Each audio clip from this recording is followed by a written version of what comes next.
I've not said something like this. But that's from No. a Muslim perspective. No. Muslim view. From the Quran, Exactly. you cannot bring this to mean that it's representing a trinity. It's not. It's two gods besides God. Elsewhere, the Quran actually says, don't say trinity, and it doesn't identify who the members are. It says, intahu, stop yourself, prevent yourself. Elsewhere, it says, for example, don't say God is one of the three. Isn't that what we hear? Oh, God is one of the three in one. So the Quran does not misrepresent Christian belief at all. In fact, it corrects every single way of misrepresenting Christ and what he came to be.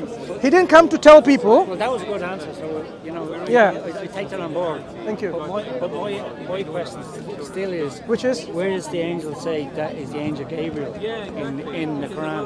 Yeah, contextually. He said it in the Hadith. No, in the Quran. Yeah, sure.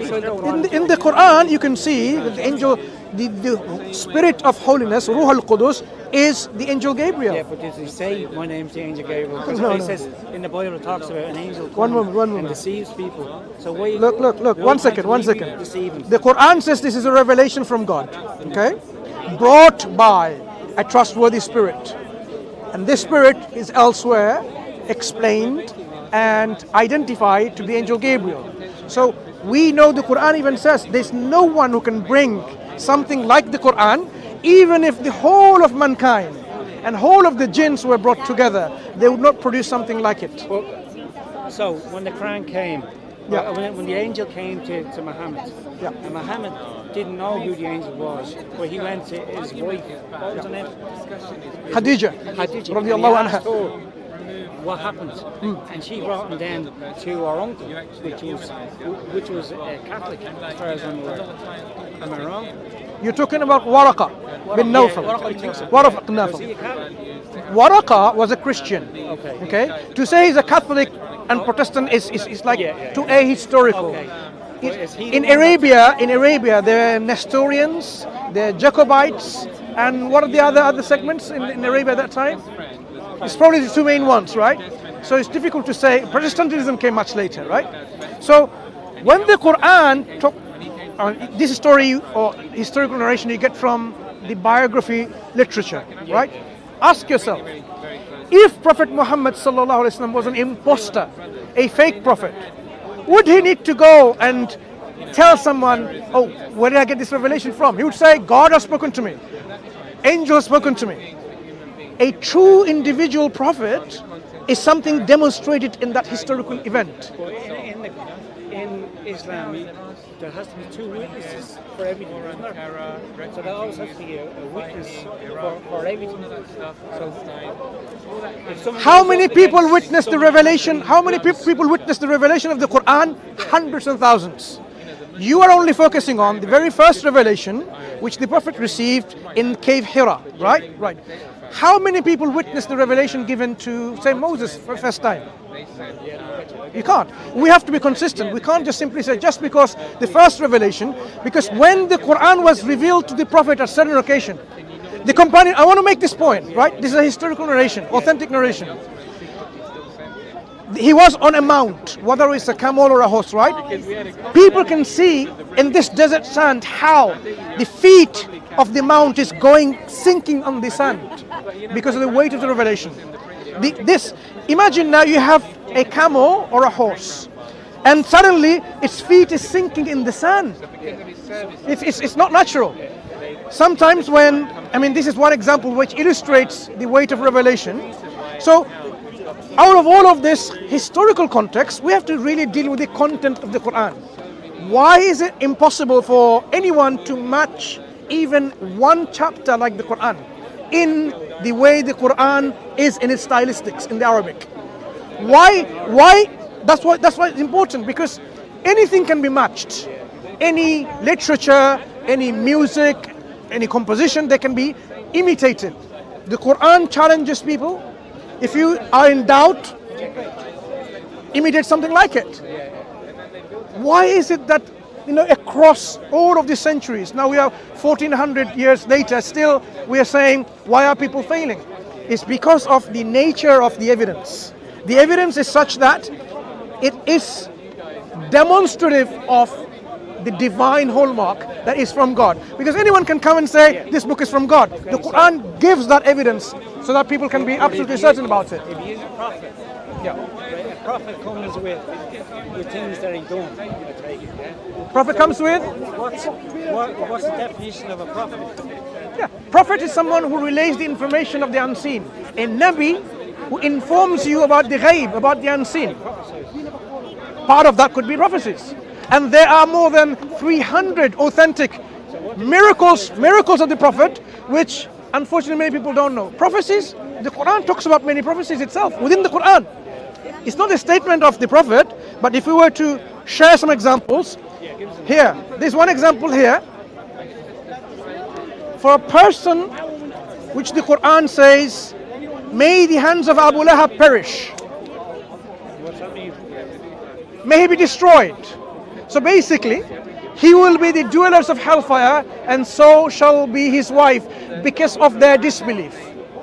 Abu Lahab has been prophesied that he will remain a non-Muslim. He lived, this is one of the uncles of the Prophet ﷺ, I think. He is a disbeliever, didn't believe in the Quran and didn't believe in Islam. What the Quran prophesied about him, that you will go to hellfire, meaning you will remain a disbeliever. This particular individual lived for more than 10 years after that revelation was given.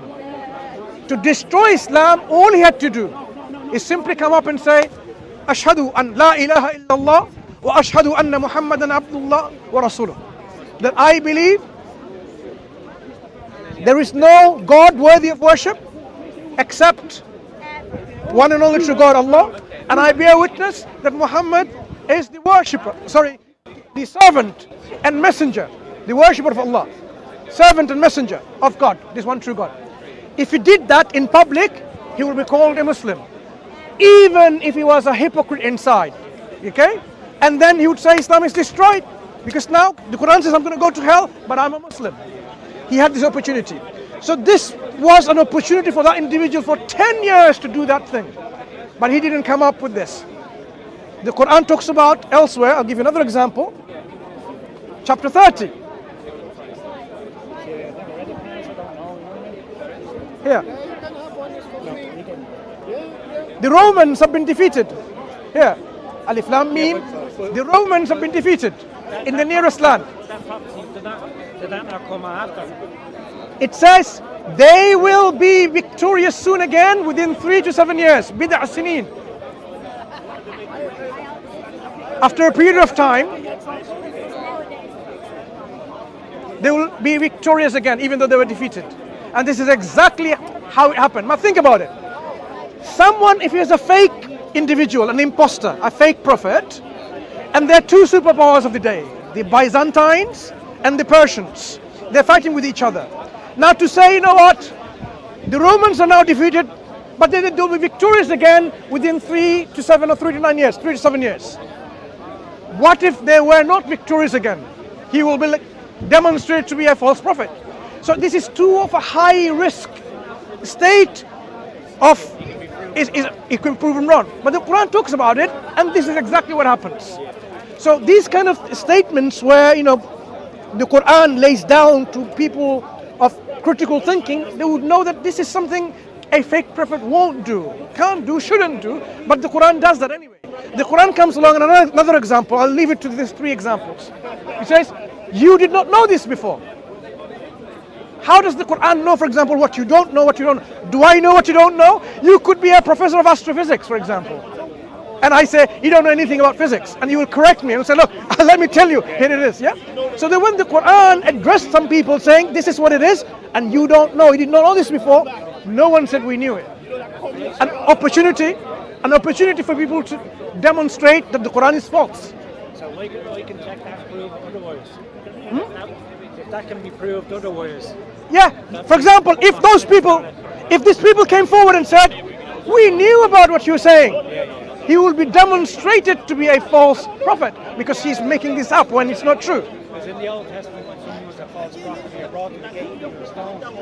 Yeah. So the Prophet gave what we call falsification tests, in which whether he's true, whether the Quran is true or not, can be falsified easily. The Bible also says that if these things, the Bible also says that if a prophet says these things and they don't come to the truth, this is a false prophet. Yeah. Take him to the gate.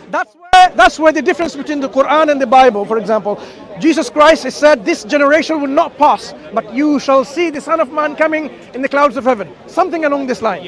But that generation passed, and the next generation passed, and so on, and still he's not here. That generation. He specifically In says, the end days, if you look at that scripture, it says in the end days, the generation of that day. now he talks about, he's speaking to the generation, he says, this generation would not pass. I can bring the reference if you want. Yeah? So that's different when it comes to the Quran offers really rigid and robust falsification test. The one about when the Quran says, أَفَلَا يَتَدَبَّرُونَ الْقُرْآنَ, do they not ponder the Quran with care? وَلَوْ كَانَ مِنْ عِنْدِ غَيْرِ اللَّهِ لَوَجَدُوا فِيهِ اخْتِلَافًا كَثِيرًا. If it wasn't from God, you'd find within it many discrepancies. Guess what? You say there's none. The word for discrepancy, if somebody came and said, okay, it's only saying within this Quran you would not find many discrepancies, this word, many discrepancies. I found another word called discrepancy. There you go, there's more than one discrepancy in the Quran, and we falsified. Even to that level, the Quran is challenge is so profound that the word ikhtilafan, which means discrepancy or inconsistencies, only occurs once in the whole of the Quran in this form. So that individuals who think they are smart enough to bring something, another word like ikhtilafan, they would fail. So a discrepancy is in the none of these marks in it, but there is now. So is that not discrepancy? When the Quran talks about inconsistencies and discrepancies, it's talk about within its message. Yeah? If the Quran says God has no son and says God has a son, that's a discrepancy, that's a contradiction. So within the internal contents of the Quran, they are coherent.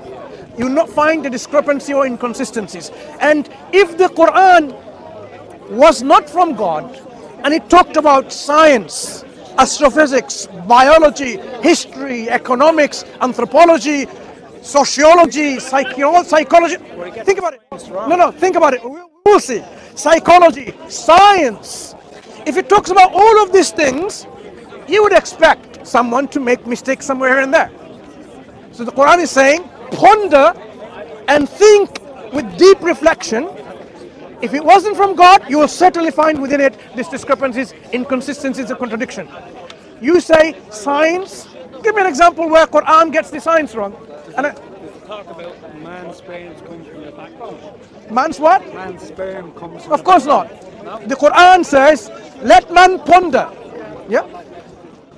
فَلْيَنظُرِ الْإِنسَانُ مِمَّا خُلِقَ. Let man think from what is created from. خُلِقَ الْإِنسَانَ مِنْ مَاءٍ دَافِقٍ. No, it's not like this. Sorry. خُلِقَ مِنْ مَاءٍ دَافِقٍ يَخْرُجُ مِنْ بَيْنِ الصُّلْبِ وَالتَّرَائِبِ. إنه على رجعه لقادر. No. Man is created from a gushing, spurting fluid. Let's stop there for a second. Why is it describing this particular word in this form, mimma in dafiq? Because normally the Arabic would have been mimma in madfuq, something which has been gushed forth. So it seems like the fluid itself is self-propelled, self-emitting. And thus we know exactly within the human male reproductive fluid, within which the constituent of sperm is self-motile. It has a tail that it wiggles to run towards the ovum. Right. This is the first point. Second point. يَخْرُجُ مِنْ بَيْنِ الصُّلْبِ وَالتَّرَائِبِ. He emerges from in between the backbone and the ribs, place where the necklace is. At-taraib is the place of necklace around here. And the sulb is from here to all the way to the coccyx, the backbone. So it emerges from in between these two places, right? It doesn't say from the background itself. Not in between. Now, who emerges? It doesn't say the fluid emerges. It refers to the human being. In one of the interpretations from the linguistic aspects, the whole human being. So there's two aspects. God is providing two different arguments here. The human being is protected because it starts by saying وَالسَّمَاءِ وَالطَّارِقُ وَمَا أَدْرَاكَ مَا الطَّارِقُ النَّجْمُ الثَّاقِبُ. Yep, right. By this knocking, the knocker. And says, and what do you know what the knocker is? It's a piercing bright star. So, what the Quran, and then it talks about how God is preserving. What? النجم الثاقب. No, just 1 second. No, just 1 second. Let me remind, what's the ayah? The ayah is, okay. طارق وما أدرك ما الطارق النجم الثاقب إن كل نفس لما عليها حافظ. Yes? For surely there is a protector, a guardian. Why just start speaking Irish? No. What I'm saying is the word hafiz, a protecting thing. There's a protector over it. So the Quran, when the next talks about the human beings, it even gives you the description how the human beings comes out in a place which is protected by what? The ribs of the front and at the backbone. This is how it's enclosed in a particular region in which it's safe and protected.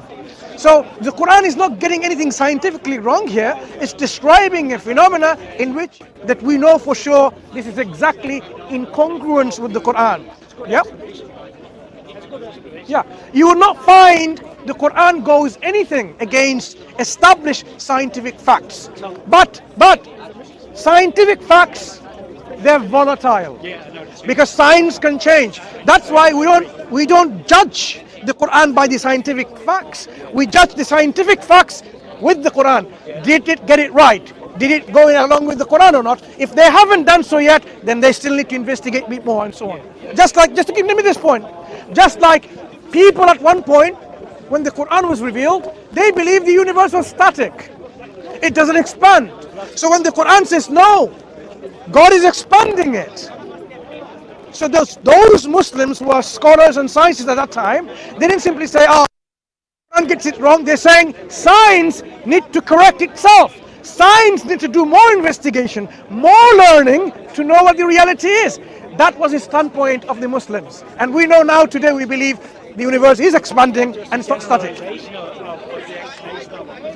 The generalization of the earth expanding or the universe expanding, but the Quran explains that. Is it just generalized? It's like me saying to you this or that, you know? Is it generalized? Is it scientific facts that he knew? The Quran shows وَالسَّمَاءَ بَنَيْنَاهَا بِأَيْدٍ وَإِنَّ لَهُ لَمُوسِعُونَ. I think this is how the ayah goes.